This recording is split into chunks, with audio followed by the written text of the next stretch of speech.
It was very common for me to be home alone at night, as I only lived with my dad, and his shifts would constantly shift from days to nights. This happened around the time my dad was doing night shifts. I would stay up really late on these nights watching movies. It's always taken me a long time to fall asleep, so after turning off the TV to go to sleep, I probably laid there for a good half hour. Then, I heard a toy fall over in my toy closet. It was nothing too suspicious, but it still creeped me out. But then the doorknob to my closet started to wiggle, until finally unlocking the door. I hid under my covers, not making a sound. It was strangely quiet for a good 2 minutes, so I finally peeked my head out of the covers. There was a figure standing next to my bed, looking down at me. I screamed at the top of my lungs and began hugging the wall behind me. The figure looked out the window and then just walked away out of the room. I stayed in that position for like an hour before checking if he was really gone. The front door was left wide open, so it seemed he had left. I didn't get a minute of sleep that night.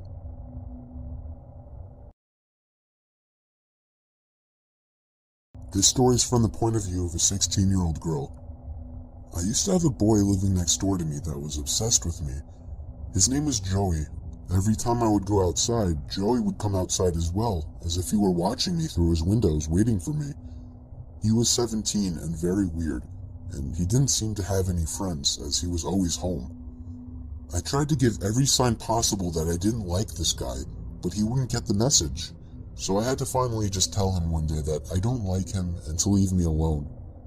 The look on his face that day is something that won't leave me.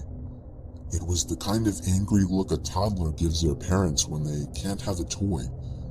Coming from a 17-year-old, that's much more disturbing. One night, my parents left me to watch the house.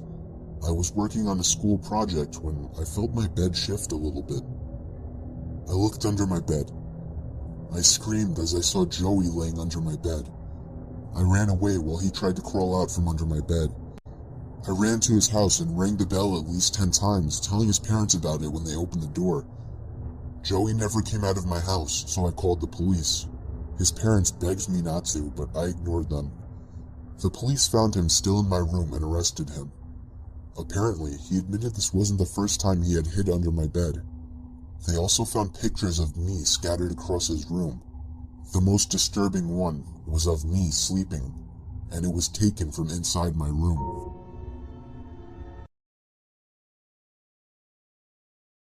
I live in the country, and more often than not, I was home alone. We don't have any neighbors close by, so I would usually just sit in the yard and tan on sunny days. There was this one time that the sun was out strong and I was tanning in our yard, when I saw somebody standing in the woods, watching me. I sat up, in a position ready to get up and run. Do you need something?" I yelled. The guy walked out from the woods and over to me, telling me that he lives up the hill and was wondering if I could help him out with a broken water pump. I told him that I was about to head out and that I didn't have time. It was a lie, of course, but there was no way I was going with him. He walked off, back into the woods until passing a boulder, and I couldn't see him anymore. I was more creeped out than I'd ever been in my life. So with that, I folded my lounge chair up and went inside, being sure to lock all the doors and windows. You would think it ended there, but it didn't. About an hour later, I realized I forgot my sunglasses outside in the grass, so I went back out to get them. I made sure the guy wasn't anywhere in sight before going out there. It took me a little while to finally find my sunglasses, and as I feared, when I looked up, I saw the guy again. This time though, he wasn't in the woods. He was kind of hiding behind our shed so that only half of his body was visible. I yelled that I was calling the cops and ran back inside to do just that.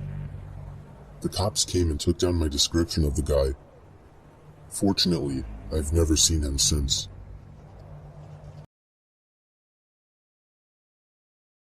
This happened to me when I was really little. I was 7 years old, but I still remember all of it like it happened yesterday. I was sleeping over my grandma's house, like I always did when I was little. She never drove her whole life for some reason, so she would constantly be taking long walks everywhere. One day when I was sleeping over, she wanted to walk all the way to the library, which was like 10 blocks away. I didn't want to take that walk. I was a lazy kid. So she went off and told me not to answer the door to anyone. My grandma was the kind of person that was strict and she didn't baby people. So it wasn't unusual for her to leave me by myself at such a young age. Sometime while I was alone, the phone rang. I, being a dumb and curious little boy, answered it. It was a man on the other end. I remember he said, "Who is this?" I said, "Danny." "Are your parents home, Danny?" I said, "No."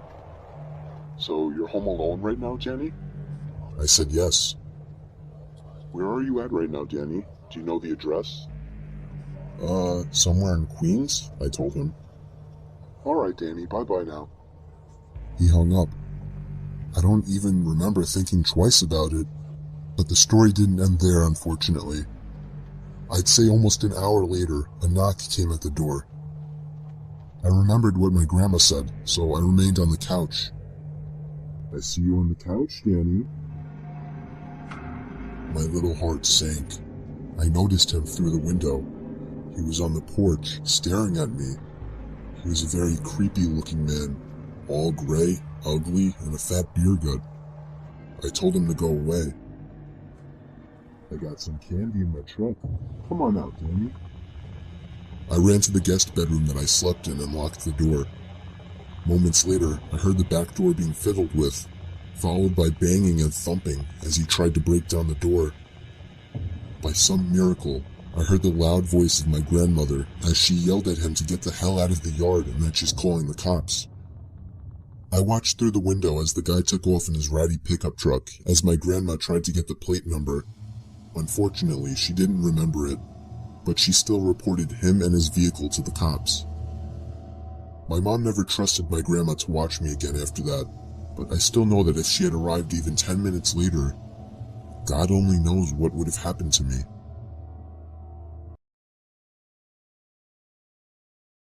I recently moved out, and I already have a horror story to tell. The house I moved into isn't anything impressive, it's just a house that's appropriate for 1 or 2 people.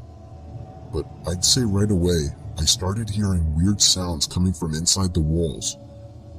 I first heard it in the kitchen, and then in the bathroom, but on night 3, I started hearing it in my bedroom. I was sure there was some kind of animal living in my walls. I just had to figure out how to get rid of it. The next morning, I didn't even have enough milk to fill the bowl of cereal. I couldn't believe I hadn't realized I needed more milk. In fact, I seemed to be eating up all of my food pretty fast. I woke up in the middle of that night to the sound of breathing. Not my breathing. It sounded just like the breathing of a person. I flipped the lamp on and it stopped. I chalked it up as my mind playing tricks on me after waking up. The next day was really hot, so I turned on the AC for the first time. I checked every single vent, and some of them weren't blowing any air, one of them being the vent right next to my bed. I peered through the vent with a flashlight. There wasn't even a duct behind the vent. It was just the inside of the wall. It seemed that whatever air duct was in there had been removed. Unfortunately, I didn't look into the air conditioning system while buying the house, so I didn't know about this. That night, I had to sleep in the heat with no AC, so I was up pretty late, constantly rolling around and flipping the pillow over. Then I eventually started to hear the breathing again, but this time I was fully awake. I knew it was real this time. It was coming to my left. I looked to my left at the air vents. The sound was surely coming from in there. I grabbed the flashlight again and shined it in through the vent. I dropped it and screamed. There was someone's face peering through the cracks of the vents. The first thing I saw were their eyes, open wide and glowing. I screamed all the way down and out the house. I soon found out there was a crazy, dangerous homeless man living in my walls, and he had been eating my food ever since I moved in.